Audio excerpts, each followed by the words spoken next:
What do they want Trump to do that he's not doing on the Russia deal? We already passed all the sanctions against Putin and Russia and the oligarchs. We already played that card. And now what we're trying to do is just stop the bloodshed, stop more Ukrainians from dying, and yes, oh heaven forbid, stop more Russians from dying. But the military stuff, we're not doing it. We're not getting involved in a hot war with Russia. What are these people suggesting we should? They want like us to go in there and set our boys up for Putin to attack them so that my kids and yours have to go over there and fight Putin in World War III? It's crazy. They don't know what they're even asking for or are upset about. I don't want some wussified soft guy who really just wants to be their friend and like hang out with them as opposed to like raise a man. I don't think Democrat women need to settle for less in their relationships either. My God, I think they'd be a lot happier if they had strong men at home who had strong opinions and understood very clearly how they wanted things to be, but were open-minded. And I think most women respond well to that and find it very attractive. And then their sex lives improve and then they're less bitter and unhappy. I see all these Democrat women going on like, so putting on chastity belts after the election. I'm like, oh, sisters, this is you got it mixed up. The wrong thing to do.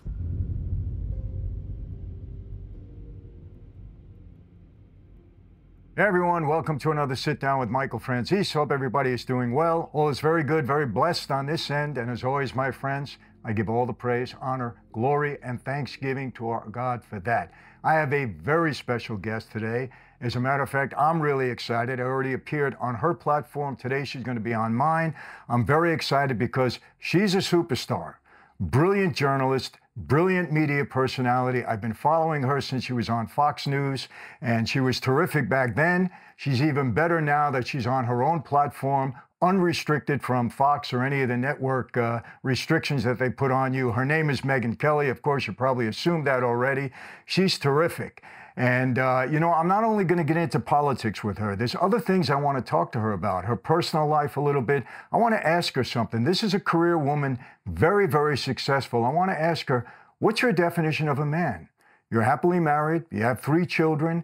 You balance your home life and your you know, career. What's your definition of a man? I want to hear it because we're hearing all different things. Some people can't even define what a man is, can't define what a woman is. What is a woman? So I want to ask a very successful woman what her definition of a man is. I want to see if it's in alignment with me and what my wife thinks. Let's see. I'm going to ask her some personal questions. So again, this is not all about politics. I have an opportunity to sit down with a very bright woman, a very talented woman, very independent. I love the fact that she's so bold. You know, she's so opinionated. And I find myself being on the same side of most every issue that she talks about. And she's relentless and she has no fear. And just, I tell you, it's a pleasure to watch her. I really enjoy it. So you know what? Today, the spotlight is going to be on Megyn.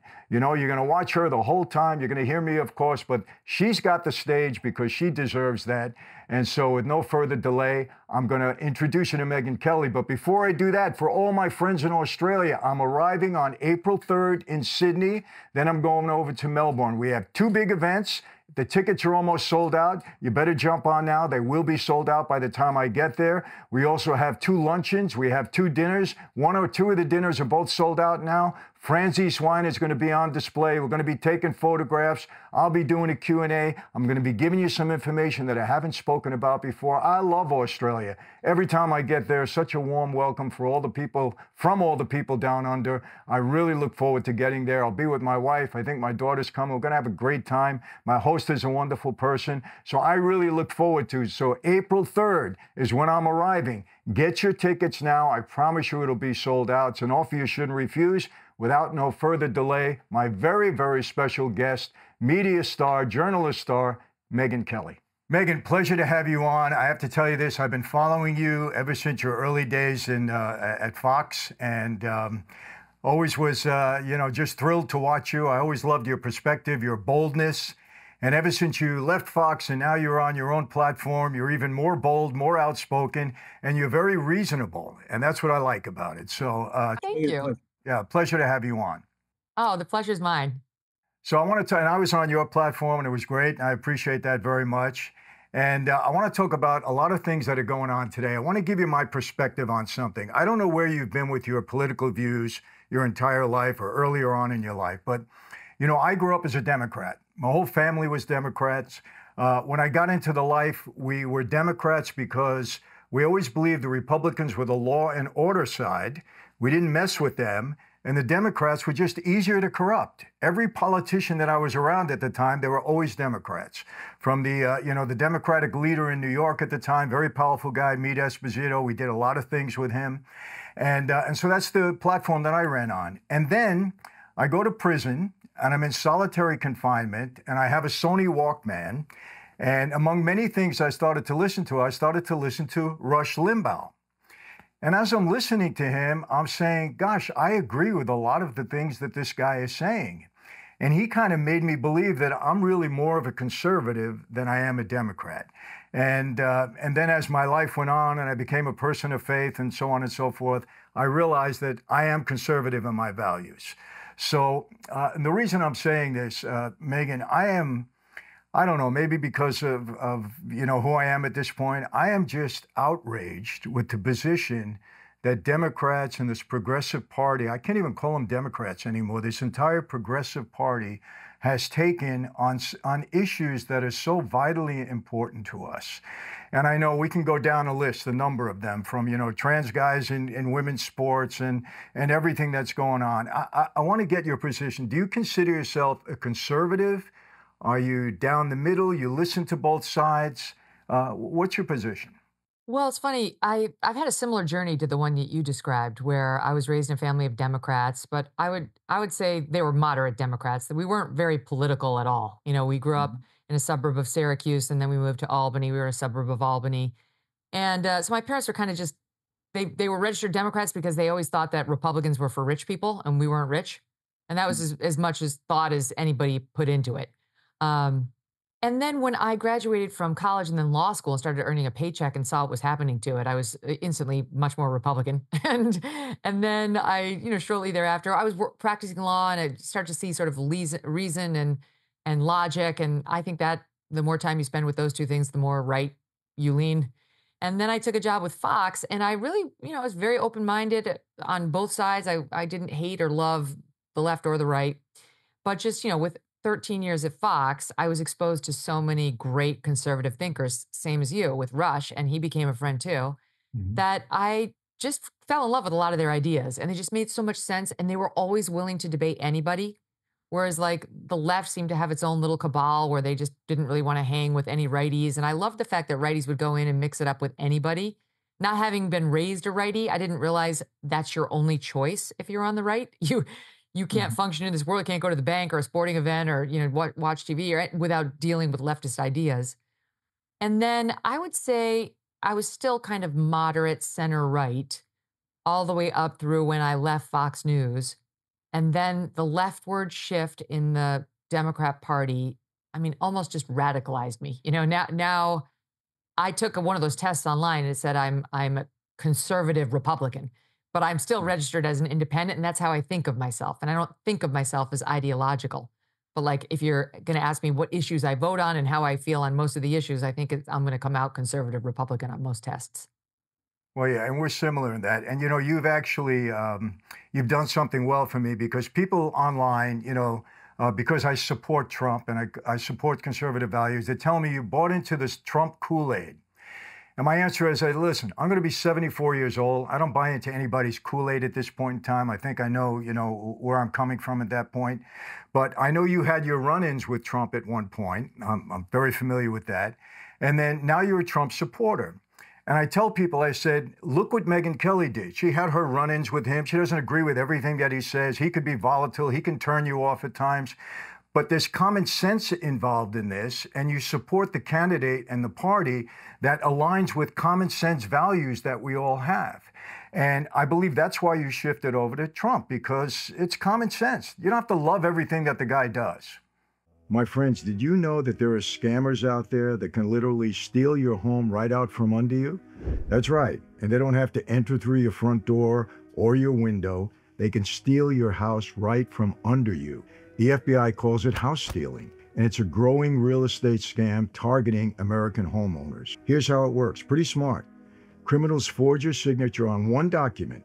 They use a fake notary stamp. They pay a small fee, and then they file that document with your local recorder's office. And just like that, your home title has been transferred out of your name and you don't even know it. Then they can take out loans using your equity in that home as collateral, or even sell the property behind your back. And you won't even know it's happening, not until you start getting collection or foreclosure notices, and the bank or the loan company is going to hold you responsible. So let me ask you this, when was the last time you checked your home title? If you're like me, the answer is never. And that's exactly what scammers are counting on. You don't check your title. There's no reason to normally. That's why I trust Home Title Lock. Their $1 million triple lock protection helps keep your home and your equity safe. Here's what you get. You get immediate 24-hour, 7 days a week monitoring of your property. You get urgent alerts if there are any changes in your title. And if fraud should happen to happen, their US-based restoration team will spend up to $1 million to fix the fraud and restore your title at no additional cost to you. And here's the best part. I've now teamed up with Home Title Lock, and because of that, I can give you a free title history report so you can find out if you're already a victim, God forbid, and access to your personal title expert. That's a $250 value just for signing up. So right now, go to HometitleLock.com, use my promo code MF250, or click on the link in the description below. That's HometitleLock.com, promo code M250 to get the protection and peace of mind that you deserve. People, this is a serious situation. These scammers are good, and they can steal your house. Trust me, it's being done all the time. You need Home Title Lock service. That's an offer. I really mean this. Nobody should refuse. Yeah. I've had such an evolution with Trump. I mean, I liked him. We were friends. Then we had that whole blow up with the debate, and I didn't like him for a couple of years because, just the personal behavior between the two of us. And then he won and he started to govern, and everything he was doing virtually, I loved. I was like, oh, I like that. Oh, I support that too. Oh, that's amazing. Oh, look at him. Oh, wow. He stood up for Brett Kavanaugh. Oh my God. What kind of a man is this? He's so strong. This is incredible. And then Biden took over. And that was really, the beginning of everything. Because it was like, you missed Trump so badly. You saw the Democrats, as you pointed out, openly working to ruin the country. Like, what would they have been doing differently if that was their open goal? You would open the borders. You would try to get rid of things as fundamental and in a way holy as biological sex.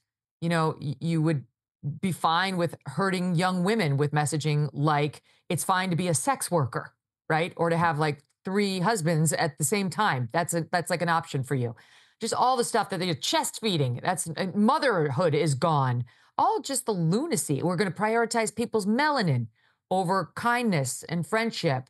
We're going to discriminate against certain groups of Asians. They're out, even though they're minority. No, but they're too smart. They can't, this is what you would do if you wanted to ruin a country. And Trump started speaking sense and was, saying all the right things in response to all of that. And then it really just, over the course of the campaign, covering him so much, I really came to deeply respect the man. I just, between the assassination attempt, plural, and how he handled them, and how he is with his family, and what good kids he raised, I just started to get to know everybody around Trump a lot better, and just realized that even I, as close to the news as I've been, had been misled in a lot of ways about Trump and who he is. I actually do believe he's fundamentally a good man. And I didn't believe that as recently as 7 years ago. And so, no, it's not that I agree with him on everything. But what I say about Trump, and this is still true, is that I neither have Trump derangement syndrome, nor am I under his spell. There are some people who will defend him no matter what. They're diehard Trump fan. They will take a bullet for Trump, and it doesn't matter what he does, they'll defend it. That's not me. That's not my job. And I can see Trump's flaws and, foibles, and I can disagree with his behavior and policies where I do. So I'm not under his spell, but I'm a very big Donald Trump fan now. And I really believe he's not just a good man. I think Trump is a great man. And I think he's one of the few characters alive, or who's been alive in the past 40 years, who will even be remembered, a couple hundred years from now. Well, we're in exact alignment on that. I'm not buying into his Kool-Aid, but I'm very far from TDS. I don't have any of that. I've realized that's a real disease that people have. I've never seen anything like it in my life. I've never seen so much hatred brought on somebody for a reason that I can't understand, other than the fact that I believe that he has disrupted the Washington so much because he doesn't buy into their, their normal program, that they just hate him for it. They hate him with a passion. And, it's like people said, if Trump was rescuing a drowning child and rescued that child, they say, he was starving the sharks. It's that bad. It really is that bad. It's But, so true. It's unbelievable. I've never seen anything like it. It's like, and I try to ask people, what did this guy do that was so hateful? It's like the whole Robert De Niro thing. I have friends that know him real well. Chaz Palminteri is a good friend of mine. And I say, Chaz, what is it with this guy? Was there something personal between them, or did he just hate him for whatever? Because I can't figure it out, and I didn't get the answer to that. But what do you think is behind this whole movement by this progressive party to honestly destroy the America that we know? And that's exactly what they tried to do, and what they continue to try to do now. Every step of the way, they're going to fight Trump on everything, every which way they can, whether it hurts the country or not. I don't believe they love America. I think they don't care about the people. It's very, very obvious. What do you think's behind this? I think it's multifactorial. I think for sure TDS is a real thing. And if Trump, a lot of these people have the problem of they had a negative interaction with Trump and they cannot get past it. And that's just no way to go through life, especially if you're going to be in the business of politics, news, anything that's that interactive with other people on dicey subjects. You've got to be able to put personal slights behind you. They're going to happen. I would have no friends if I were not able to get past that kind of thing, because it's the nature of this industry. So I think there are a lot of people who don't have that skill, and that's unfortunate because it's a valuable skill in industry and in life. But I also think on a larger and more fundamental basis, the absence of religion in a lot of these people's lives has left them just shells of their former selves. They don't value the proper things. They don't have the moral code that most of us grew up with. And they've filled it with these vacuous, empty substitutes like wokeism, like almost each one is a chosen cover for a failing they know they have. It's never surprising when you find out somebody who's up and out there canceling everybody or pushing hard to have this person canceled or fired has a ton of skeletons in his or her closet, and they've committed all those sins. It's like you can almost take it to the bank that the most preachy, self-righteous, and sanctimonious are the ones with the worst sins that they're trying to hide from us. And instead of actually just getting right with God and settling it, seeking forgiveness and atoning, they decide to take it out on the rest of us by trying to demonize the whole world around them with these imagined sins that they are our betters would never commit, and just kind of fingers crossed that we never find out who they really are. That's been my experience in the past 10 years that this thing has exploded. I think you're so right on with that. It's the moral compass. It's the lack of God in their lives. It has to be, because if God was in their lives, they just can't think this way. It's almost an impossibility. You can't think that way. And, I'll say one other thing. It's kind of petty, but allow me. I also think that there's this new thing on the left, like the established left, capital L, of like leaning into unattractiveness in every sense of the word. Like these women who were shaving their heads after Donald Trump won and getting the enormous horned rim glasses, and already they weren't wearing makeup or shaving their legs. There are very few men who find that attractive. Very few. So you're limiting your field. So now you're unattractive and alone, and it just breeds more and more bitterness. And with the men, it was like the feminization of them. They went the other way, which makes them less and less attractive to women. So they're not getting any action, which makes men deeply unhappy. Women don't like that either, but men really need that in order to be happy. And so I just think like they make these choices that make them less and less attractive to potential partners, potential friends. They become more and more isolated, then lather, rinse, repeat on that woke mind virus cycle that we discussed. Yeah, that makes sense. And, and I say to myself, these people in office, these politicians, do they really think that pushing these DEI programs and pushing things that are so out of step with really mainstream America, with normal people that have families, go to work, do their jobs, do they really think they can win that battle?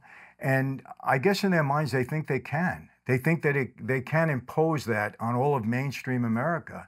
And it seems like such a ridiculous position to take. And you know, Megyn, I used to get upset. I look at people in office and, you know, I try to judge everybody the proper way, but I look at these people and I say, how did they ever get there? These people couldn't work for me. They couldn't, how did they get there? They don't know anything. And then you want to blame people that vote for them. But then I say, you know what?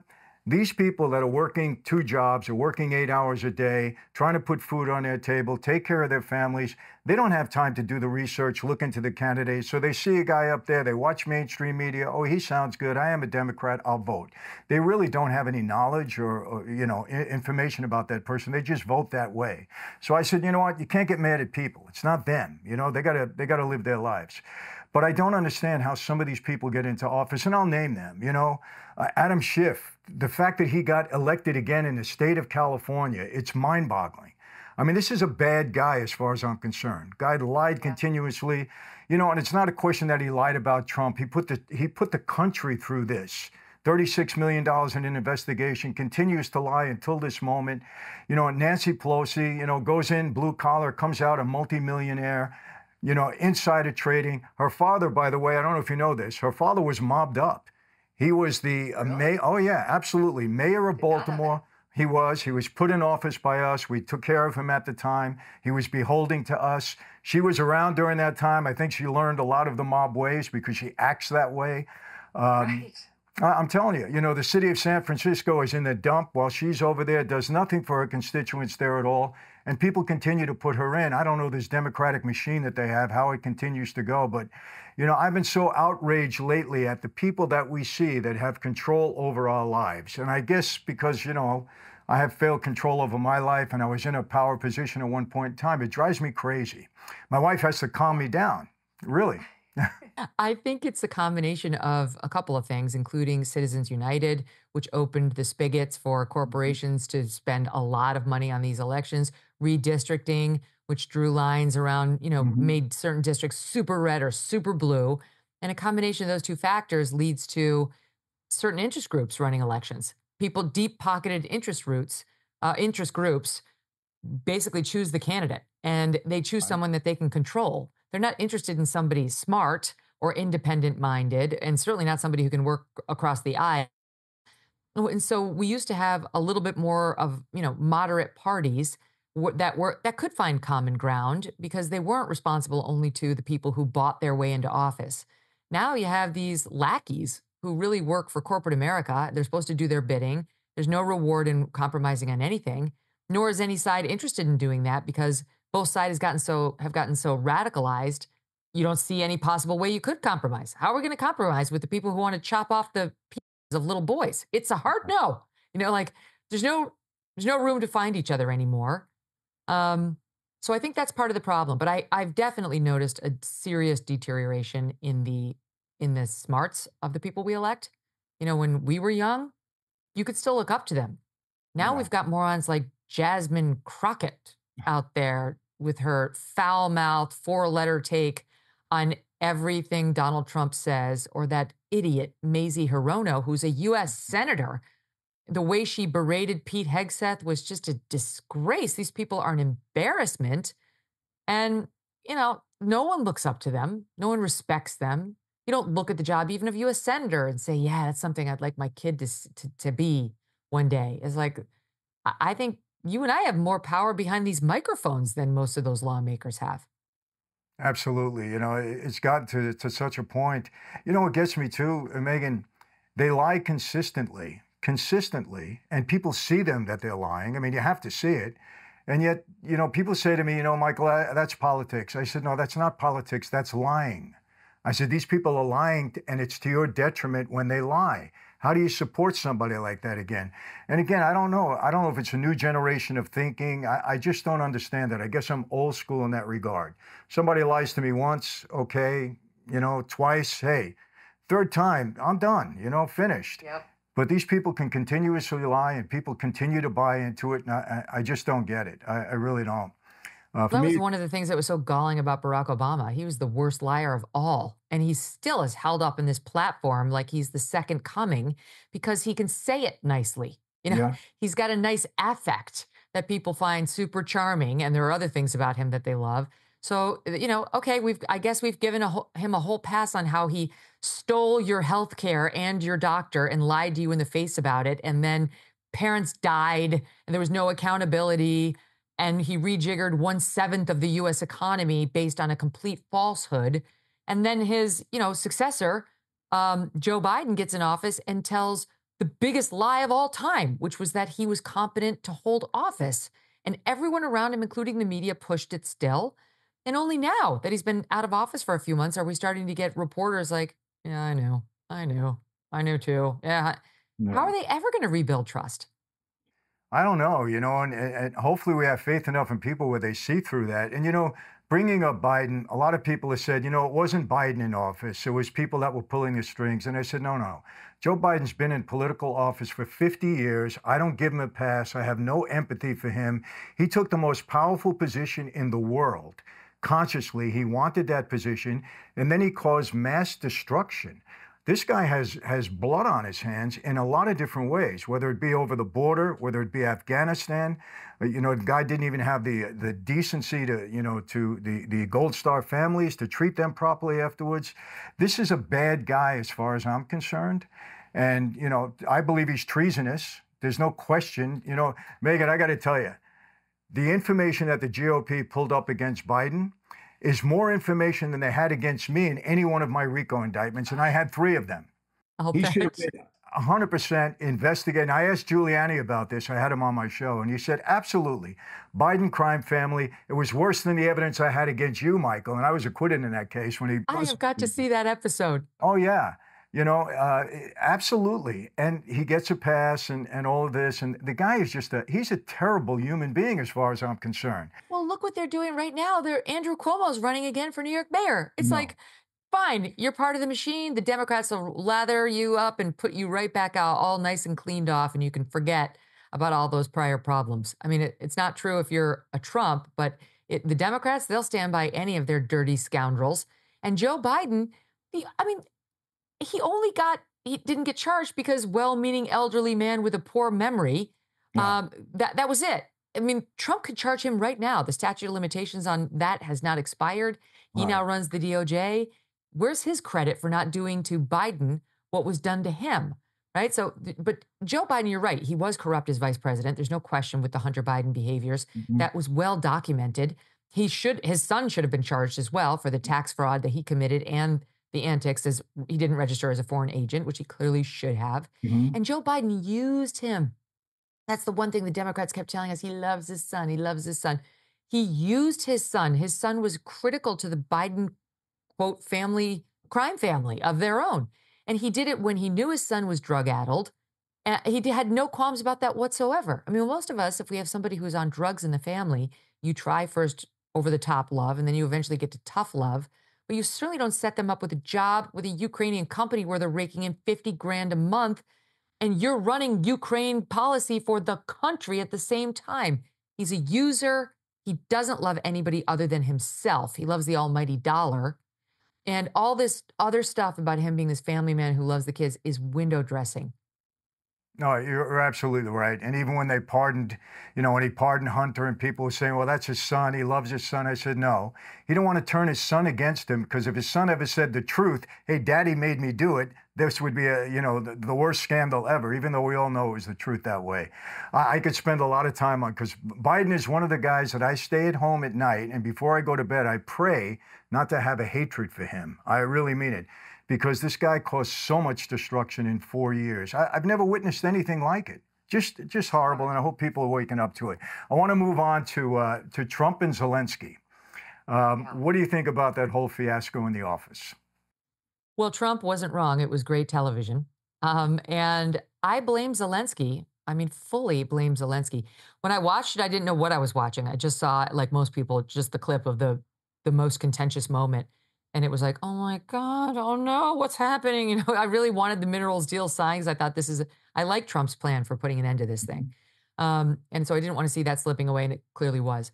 And then we went back over the weekend and we watched every minute of the 40 minutes that preceded that moment. And we did a long clip on this. It hit our feed yesterday. Today's Tuesday, so it hit on Monday. And it shows Zelensky repeatedly sighing, rolling his eyes, and Hmm. interrupting Trump while Trump was trying to make his points. And he was antagonistic in the points he was making of Trump. He kept, no, that's not right. He kept trying to correct him. And frankly, it's like, I remember when I was a young lawyer at my law firm, and I would go in and I'd speak with a senior partner. And oftentimes the senior partners on the cases would say the wrong things. They don't know the cases as well as the junior lawyers. And I used to be that little correcting lawyer, like, no, it's not that. It's this. It's the other thing. Because I used to think he's the senior partner. He's going to have to know this correctly when he goes in to see a judge. And finally, one of them was like, stop doing that and explain to me that it's annoying and that you don't have to do that as the junior person. That's kind of the position Zelensky was in. He was by far the junior partner. He had absolutely no leverage. And it was disrespectful to continuously try to correct Trump on the small and the big points. And if you watch the lead up, Trump let him get away with it repeatedly. He kept taking the high road. He didn't bite at every little nip. He didn't respond in kind. He actually laughed one of them off heartily and kind of like knocked him on the knee in a gentle, like fun guy to guy way. And it wasn't until Zelensky got leaned in on the JD thing Yeah. and, with tensions rising in the room, called him by his first name, which was disrespectful. Hmm. That JD kind of snapped at him a bit, and Trump still stayed out of it. He still let those two go. And it wasn't until Zelensky tried to suggest that the United States of America is about to come under threat that Big Daddy was like, oh no, Enough. now you went too far. And that upset Trump to the point where he put him in his place. And that was the end. I was completely on Trump's side. I thought out of the three, he behaved the best of anyone. He has nothing to apologize for. And by the way, then we learned that the Democrats were tweaking Zelensky for an hour right Fire. before he went in there, trying to get him so that he would screw up the deal. So they won. And then they turned around and said, because Trump reacted, he's Putin's puppet. He's a Russian operative. That's how their whole game works. Just ask your friend Adam Schiff. Yeah. Yeah, and the worst part of this is they would torpedo a deal for peace and save God knows how many lives and possibly hold off a world war, because who knows, it could come to that. We don't know.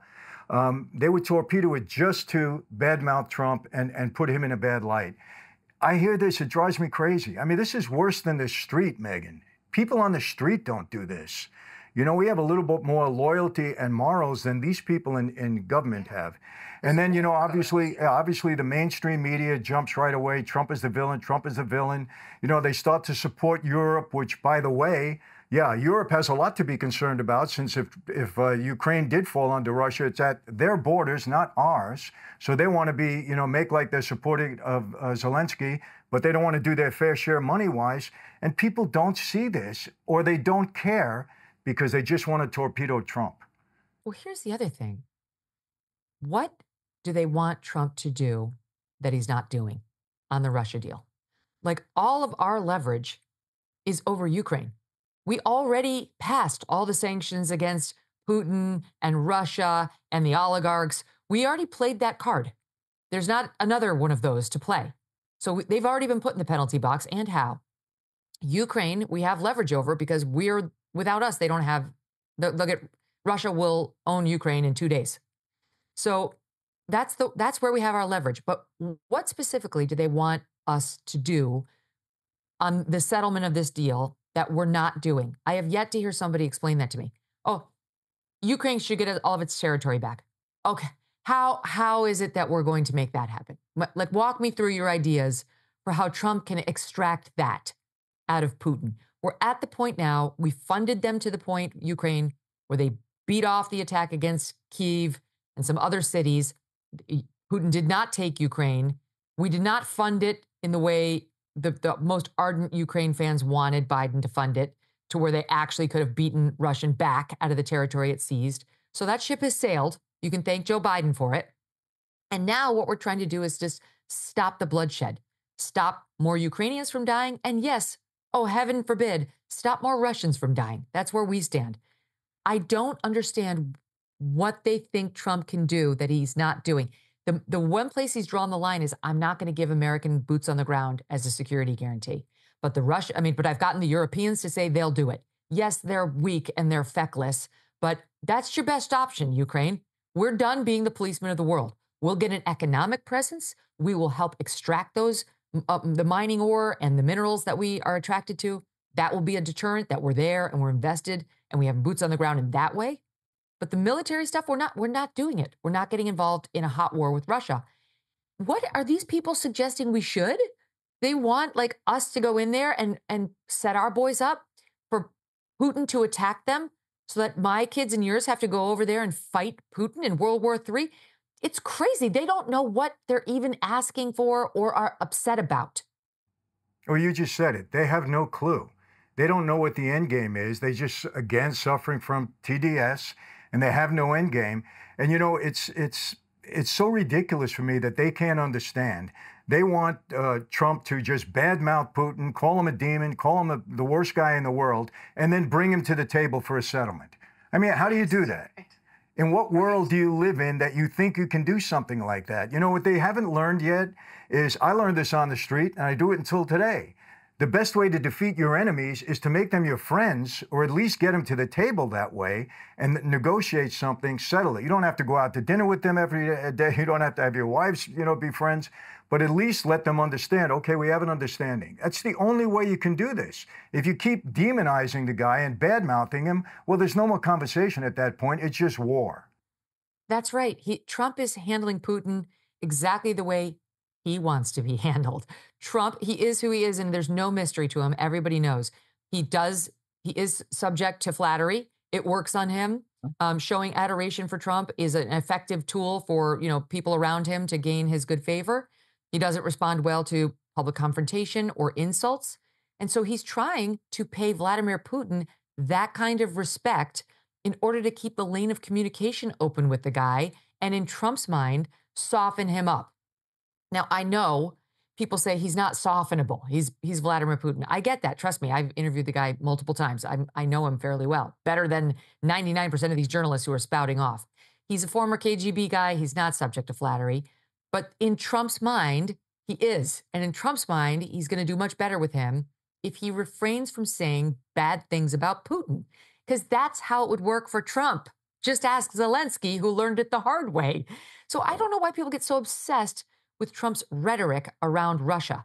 As he pointed out in that meeting, Obama gave Ukraine sheets and Trump gave them javelins to use against the Russians. That's not soft on Russia, no matter how many sweet nothings Trump is willing to whisper in Putin's ear to keep the communications line open. What has he actually done? And we've played tough with Putin, and he hasn't removed those sanctions. He's trying to work out a deal. This is how it's done. Yeah, and they don't get it. What scared me, if it's true, and I don't believe I don't believe it's false, is that we've sent them so many munitions that we've depleted our munitions. And I read in the New York Post, they said if China were to attack Taiwan right now, we don't know if we can defend them properly. It's something we might lose. That's terribly frightening to me. And they don't even think of this. They're not thinking of ahead. And I think everybody knows, or should know at this point in time, people would sense that China is a big threat to us down the road. I mean, they're building up their military, they're doing things, and we're behind in some places at this point. But they don't care about any of that, Megyn. That's what gets me. They don't, the honest truth, they don't care about the people of this country. They only care about their own position and power to maintain. And, that's why I wrote a book, Mafia Democracy, because I see it. On the street sometimes, people, they want to stay in power. They want to maintain control over people, and they'll do it in any way that they possibly can. And I see these people on the left operating the same exact way. It's all about money that they make for themselves. It's all about power. It's all about maintaining control. And they don't care who they hurt in the interim. That's it. I agree. And the thing about Russia is these leftists still blame Russia for Trump's win first time around. They are genuinely convinced that Russia cost Hillary Clinton that election. And let me tell you something. I have had meetings with the FBI at length, former top agents from the FBI, prior to going over and interviewing Vladimir Putin the first time. And they showed me on this big spreadsheet exactly what Putin did with respect to the 16 election. And there's no question he interfered to some extent. He didn't cost Hillary Clinton the election. He scattered some, information like fake news. He amplified certain reports. No one told her not to go to Wisconsin. No one told her to call half the country a basket of deplorables. Right. Like, as much as the left wants to blame that loss on Putin, who, by the way, has interfered in lots of elections, as have we across Mhm. the world, it wasn't Putin's fault that Hillary lost. It was Hillary's fault that she lost. They can't get over it. Still again, here we are in 2025, and they're still with the Russia, Russia, Russia. And it would be great, as Trump says, if we could actually get along with Russia. There are a lot of ways in which we could align with them. And I will tell you now, having been to Moscow, having been to St. Petersburg, having been to Kaliningrad, and met a lot of Russians on the street and spent a fair amount of time with them, the Russian people love us. They love America. They still want the Levi's jeans. They want anything that looks or smells or feels American.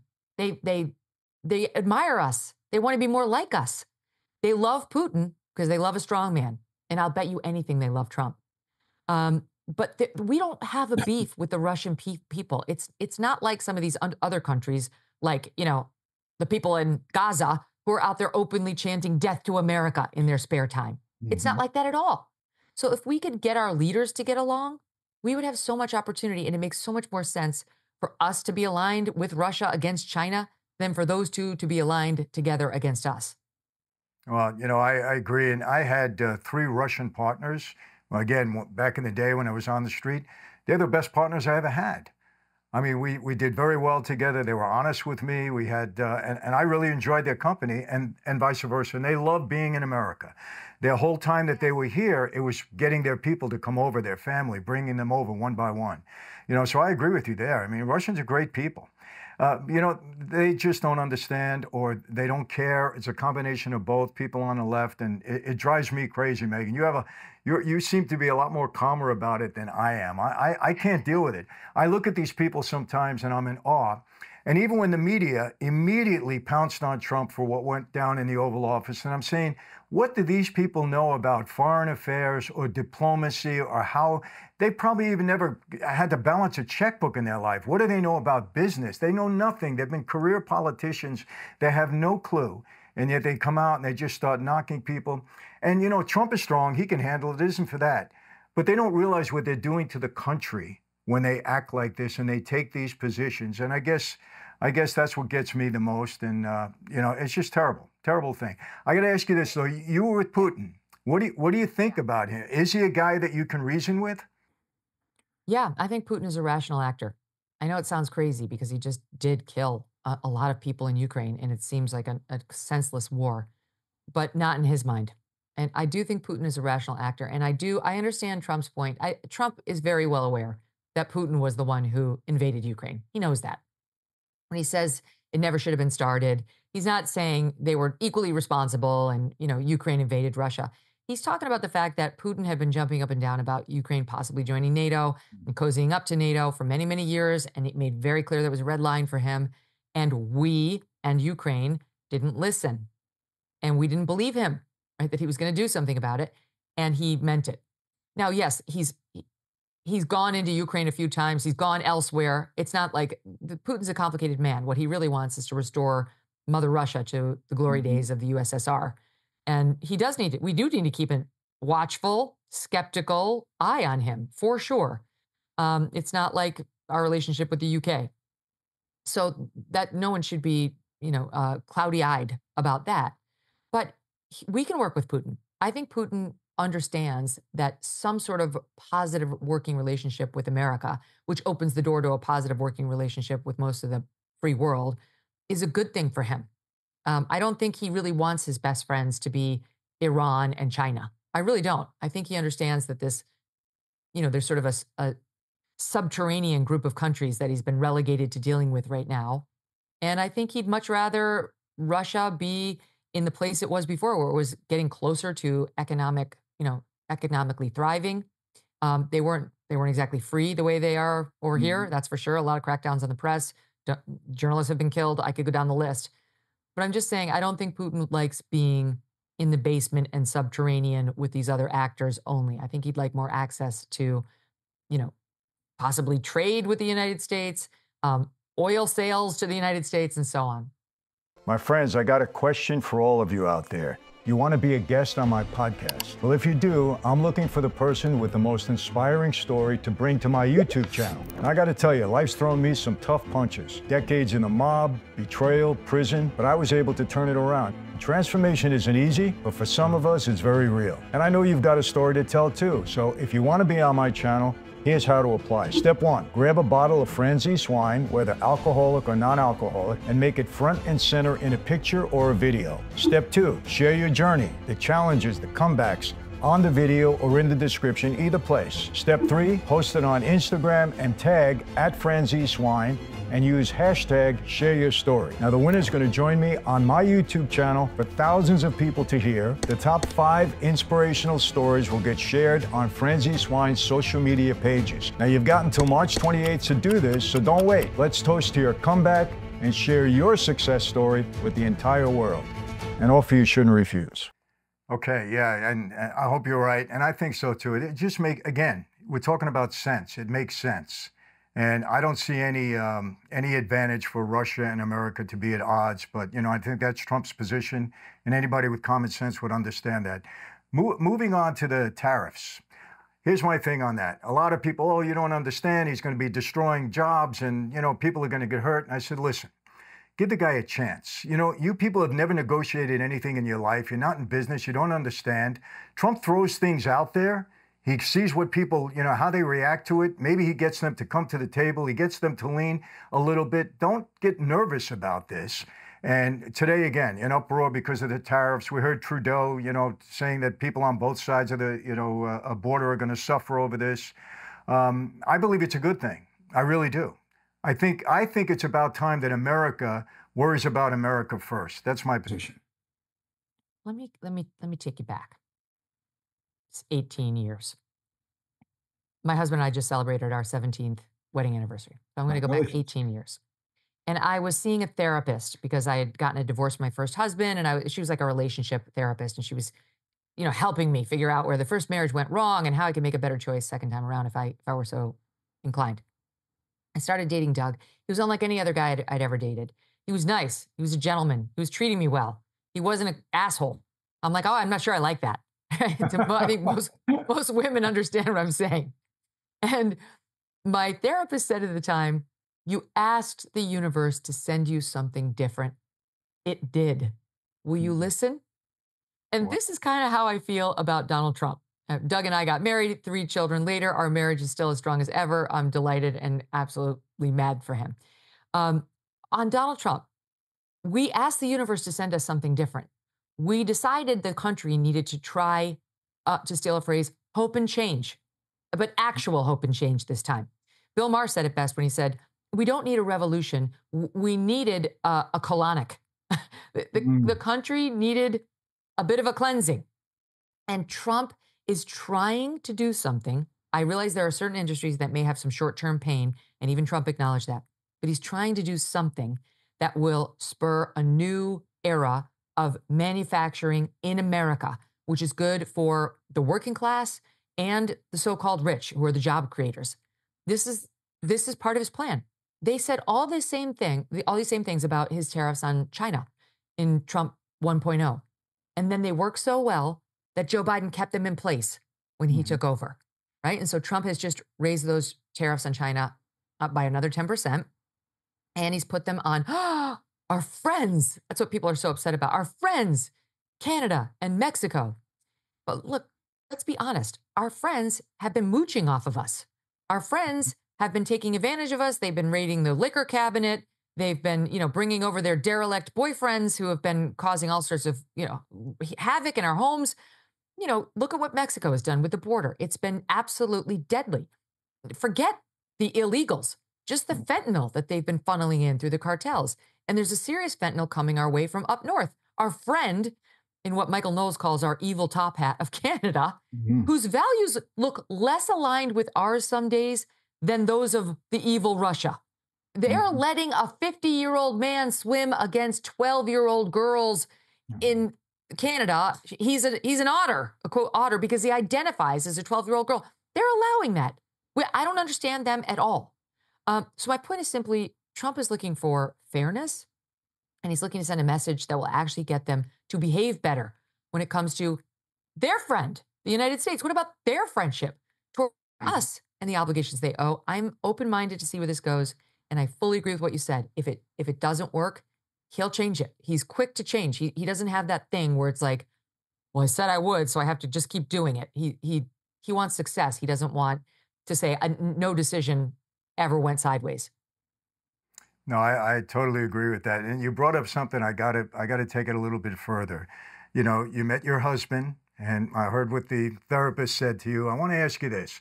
It's obvious that men have been feminized over the years and really demonized for acting like men. And I've always said this. I said, what people don't understand, when a man acts like a man, it's a benefit to women. It's not demeaning women, it's a benefit to women. So what is your idea of a real man? You married one, obviously. What are those qualities? A strong man who is a protector, who looks out for his lady and his children and takes care of them. My own, ideal guy is the one I married, who is also intelligent and very clever.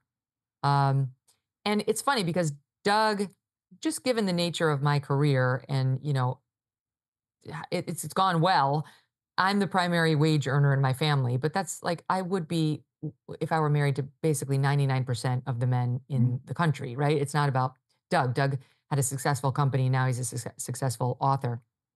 But at home, he's more of the alpha and I'm more of the beta. Like he's the decision maker. And I like that. And he's not controlling. He's completely supportive of a strong, independent wife. And loves my job and loves what it brings to my world. But like we have certain traditional roles inside the house, which we're both fine with. And there's an order to that I think we both find attractive. And like, I would never like kill the enormous bug in the bathtub. He's got to do it. I don't take out the trash. He has to do that. I'll unload the dishwasher. Every once in a while I'll do a trash and he'll do a dishwasher, but not usually I'm saying these are small things, but there's a clarity somewhat around like the gender roles at home and in all aspects of the home life. And it works. I like being married to somebody who's an alpha in that way. And it doesn't mean, this is the point I've been trying to make to the Republican Party, because I don't want it to overcorrect for the betification that the Democrats have done to their men. Like on the right, we don't have to go so hardcore alpha that we eliminate all of the men who are, yes, strong men at home, but also who are loving and supportive and good dads and great husbands and are okay if they have a woman who wants to work outside of the home. There's just too many, in my view, who like want to overcorrect it back to something that appears more backwards. And that's no way to recruit young women over to our side. And by the way, women vote more than men, so we do need to get them on our side. Yes. And as a strong and independent woman, you're not threatened at all by your husband's protectiveness and assertiveness and just being, having the role of the man in the house. That doesn't threaten you at all. No, it's hot. I love it. I mean, anytime Doug has threatened to beat somebody up on my behalf, he's gotten lucky that night. Of course, every woman loves that. And I feel like you're faking it if you say you want something else. And I like he's like, he'll tell me who's a bad guy. Like he'll watch my show, he'll listen to like some things that happen in my professional life, and he's quick to say that one's bad. And I listen to him because I know he's looking out for me. He's got very good judgment. It's another way of being a protector. And even with our kids, he's more of the disciplinarian and I'm more of the softer touch. And I like that too. All it takes is for Doug to say our child's name and the kid will stop. Like they know if he says their name, like with just the right tone, they need to stop it. Like he's there and they're in trouble and they don't want to be in trouble with Doug. I love all that. I don't want some like wussified soft guy who really just wants to be their friend and like hang out with them as opposed to like raise a man, or in my daughter's case, a strong woman, and be okay being married to a strong woman. That also takes a very strong man. Very strong man. Yes. Doug's ego is very much intact. Sometimes people will attack him. And Oh, Doug's always like, "Oh, I couldn't care less." Like he has the thickest skin of anybody I know. He doesn't like it when they come for me, which I like. But for him, God, it's very tough to get a rise out of him. Anyway, I love all that, and I don't think we as women who are strong and maybe working or whatever have to give up on that. And I don't think Democrat women need to settle for less in their relationships either. My God, I think they'd be a lot happier if they had strong men at home who had strong opinions and understood very clearly how they wanted things to be, but were open minded. And I don't want to say this sounds weird, but I'm kind of looking for their woman in hand from time to time when they felt strongly about something. You know, they needed to put their foot down. I think most women respond well to that and find it very attractive. And then their sex lives improve. And then they're less bitter and unhappy. And the last thing they would do is shave off all the hair on their heads. They would keep their bodies more fit. The more honestly, I had a sex expert on. The more often you have that kind of stimulation in your life, the healthier you are, the happier you are. I see all these Democrat women going on like some putting on chastity belts after the election. I'm like, oh, sisters, this is You got it exactly mixed up. the wrong thing to do. So I think it's all connected. No, I agree. You know, and I say this, and I don't mean to me demeaning it all, but I have 5 daughters, so I have a little bit of a background to talk about this.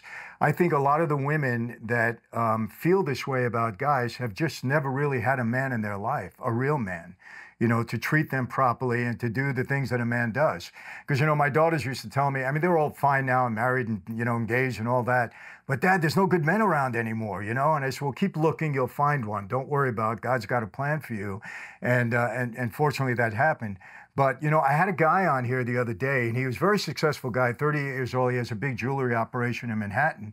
And I said, why aren't you married? And he says, Michael, you don't understand the quality of women around. I'm in New York, and I just, you know, I want a woman that I'm going to be with forever. I don't want her to just look at my money. I want to, you know, that's going to be my only marriage. And he was really, you could tell that he was really sincere about it, you know, and it wasn't that he was down on women. He just wanted to find the right one. So I don't know. I'm going to be married 40 years, so I got, you know, very blessed in that regard, lucky in that regard. So I don't have that issue. But Well, Yeah, I think I see it have like our young people today are lost in this way. I think yeah. like I've talked to a lot of young conservative women who are very worried because they may not want to be full-time stay-at-home moms and they feel like maybe the party's shifting to where like that's the only acceptable option for young Republican men. And they don't, you know, they don't want that. Some of these women are gunners, they've got exciting careers. So I don't want our young Republican men to get to the point where they think the only thing that will satisfy them or be okay or lead to a good life is somebody who will be at home full time. And there's nothing wrong with that. Virtually every friend I have is a stay at home mom. There's zero judgment on my part for that. But I also think that like, once we got to the point where we stopped demonizing that choice, we can't forget not to demonize the other choice, which is maybe our young women do want to work and have a family. And if they can find a way, so much the better. And men, be chivalrous. I don't care what the modern standards are. You should open the door for your lady. You should, when you're walking near the sidewalk, you should be out near the traffic and she should be on the inside, right?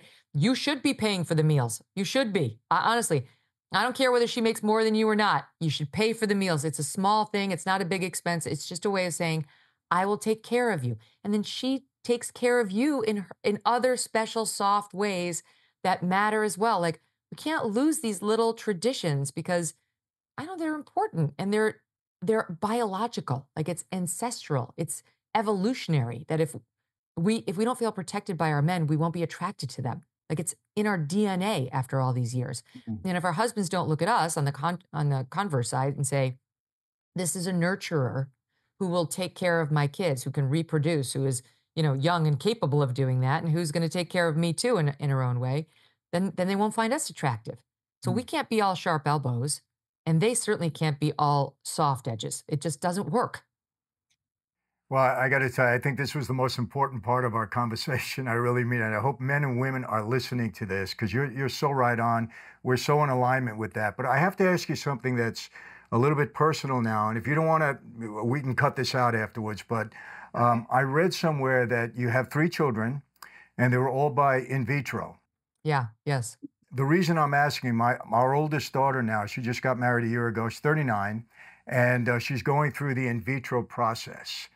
and just found out she had 15 healthy eggs, and I think I'm trying to get it right. It came down to 5 really good ones. And so we were at a discussion the other night, and she said, Dad, they're asking me if I want a boy or a girl. And she said, what do you think? I said, just get the strongest one right now. Strongest one. Don't worry about that. If we don't need to know the sex. So talking about that, and then, well, it could work. It may not work, even though it's good. So all these things, and I want her so badly to have a child. She wants it so badly. So is it, your experience with it, was it a good one? Did you go through? Yes, it was very positive. I I was one of the ones. I met Doug when I was 35. We got married at 37, and I had my first child at 38, and then 40, and then 42. So my lateness in coming to the, childbearing thing was just I just didn't meet Doug until I'd already been married, and that marriage fell apart. Anyway, um, but I do want people to know the eggs, for whatever it's worth, when I got them tested at age 38, they were good. They were still good. It's not true for everybody. Mine were great. My problem on conceiving a baby was my uterus is small. It's like a small uterus. It's like I don't know. But anyway, it made it tough to conceive, but fine in actually carrying a baby and delivering. So I barely remember IVF. It was so easy. It was like the first one is scary because there's a big old needle that they stick in you. And like the first time you're like, oh, honey, we've got to ice it. Help me. And they show you, I got to like mix it. You feel like a chemist. By the end of the cycle, there's no ice. You mix it yourself. You're like in the ass while you're bouncing a baby over here and you're on the phone. It's like, it is a nothing. And of course, as soon as you're pregnant, it's totally forgotten. No one remembers, like, they don't talk about how they conceived it unless it like comes up like this in conversation. It's a nothing. Same way they don't talk about how they birthed the baby. Now, Mm. these crazy feminist Nazis make it sound like you can't have anything other than a vaginal birth and be a real mother. It's like, well, I see 3 children here. I think I'm a real mother. What do you care how the baby comes out of me? Like, people shame other women for their choices, and it's absurd. So the IVF, I loved it. It worked each time we did it. Thank God we weren't in the position of having extra embryos, which is controversial and it's very hard for parents to deal with what to do with that. We just didn't have that problem. We had 2 left, and I put them in with my last child, and I only got 1 child, so they don't always like all take. But anyway, Well, I you, highly recommend it. you put both of them in at the same time? Because I know that my daughter was wondering if she should do that or not. And I said, don't ask me. I don't know. But you did it and it was okay. Yeah, for me, that was a better choice than Mm. I didn't want to leave any man behind. Mm. Like I didn't. It's a very tough thing to have to Yeah. say, like, now what would I do with my embryos? Like, especially because now you've probably met your first couple of children, Yeah. and you're not looking at them as embryos. They look to you like your Right. babies, and you're faced with this choice of like, do I leave them behind, or do I come get them? So I was happy that I just had the 2, and I used both of them. But yeah, I only got pregnant with 1 baby. I didn't have, they don't, just same way as if you conceive naturally, they don't all implant in the uterine lining and turn into an actual child. So anyway, I don't think IVF should be demonized the way it is. It was a miracle worker for me. My kids are great. I can't imagine life without them. They're all thriving and going to be productive members of society, and probably conservatives. So we did a good job. And it's like I say to the Catholic Church, because they're always trying to make me to, do penance for everything. I'm like, why Yeah. don't you just say thank you? Just made you 3 extra Catholics. All I want to hear from you guys is thank you. Exactly. Now, are you okay with me leaving this in? Because if not, I'll cut it out. It's up to you. Yeah, Okay. yeah, it's fine. My daughter's going to be extremely encouraged when she hears this. So thank you very much for that. And I'll God wrap it bless up. her. Thank you. I don't want to keep you too long, but one last question. You're, I realized something with this whole Musk and Doge thing. And when I saw all this money through US aid that was going out for all these DEI initiatives in various parts of the country, parts of the world, I said, I think what's behind these people, they're trying to explode the nuclear family and make DEI, that's it forever. What's your outlook on this country? Where do you think we're going? Are you optimistic? Are you pessimistic? Knowing everything that you know, being in the know as you are, speaking to all the people, what do you think? What do you think the outlook is? I'm optimistic. I'm more optimistic than I've been in a long time. I don't know how I would have answered that question if Kamala Harris had won. not only because of the devastating policies she would have continued and unleashed, but because of what it would have said to me about where my fellow countrymen are. I'm so encouraged that they voted for Donald Trump. Even the ones who don't much like Donald Trump voted for Donald Trump.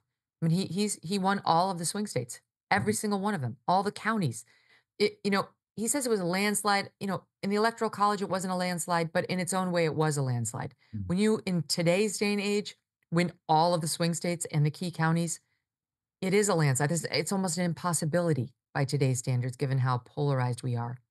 So I'm feeling extremely positive. I think the country has broken free. It's not gone entirely, but has broken the fever of the woke mind virus. They now realize it was an illness that we were suffering from. And while just like when you're fighting a cancer, you know, it takes a lot. You got to eradicate every cell. The main tumor has been removed. Like Mhm. we're on the mend when it comes to that. The border, the incredible border news, and how Trump's basically shut it down. He has. I mean, there's only going to be a few who get through. I mean, we're not superhuman down there, but he's fixed it. It's a miracle. And thankfully, we hope Tom Homan will help remove at least some serious portion of those who sneaked in here illegally. I do hope that we will start turning the corner on the soft on crime DAs. We Mhm. haven't yet seen the rash of elections putting tough on crime DAs back in there, and that is something we need. And I think Trump will start touting that. And I do think Trump pulling AG Bondi off of the DOJ investigations that were underway against police stations and fire stations around the country for not having enough this kind or that kind or whatever kind, as opposed to just competence, that'll help. You know, Yeah. there won't be any more federal investigations of things there shouldn't be federal investigations of, like you don't, whatever, like the harassment of various police departments because they arrest too many people of color or whatever. That's all nonsense. So I feel optimistic. The one thing I'd really like to see more of is a return by regular folks to the church, to each other, to the bowling lane or whatever the modern day Mhm. equivalent would be, and less on the phones because I do think the isolation that comes from being non-religious, leaning into your technology, and just not making the effort to get out there with other real humans, only to experience them on the device, is very unhealthy for you personally and for the country. So maybe now that some of the acute craziness of the Biden era is wearing off, we can get back to those basics. Well, that's very encouraging coming from you, and I share your optimism. And all I can tell you, Megan, keep it up, because we need your bold voice out there, your sense of reason. You're as honest as can be, and we love it. So keep it up, please. We need you. Thank you, Michael. It's such a pleasure. I love hearing your voice and your opinion on things. And I'm definitely going to go back and check out the Giuliani episode. Sounds amazing. You got it. All right, Megan. Thank you. All right. Take See you care soon. now. All the Bye-bye. best. All right, my friends. Well, there you have it. I hope you really paid attention to a lot of things that she said, everything that she said, as a matter of fact, but specifically what she said about Trump. At one point in time, she hated Trump. She said it. She got into it during that first presidential campaign. Some bad words went back and forth. But you know what? She didn't let her hatred interfere with her sense of reason for what's right and wrong, what's best for the country. So she stood back and she looked at it like any intelligent person does and says, wait a second, I may have a personal issue with this person, but his policies are good. His agenda is good. It's good for America, so I'm going to support him. I put my personal issues aside.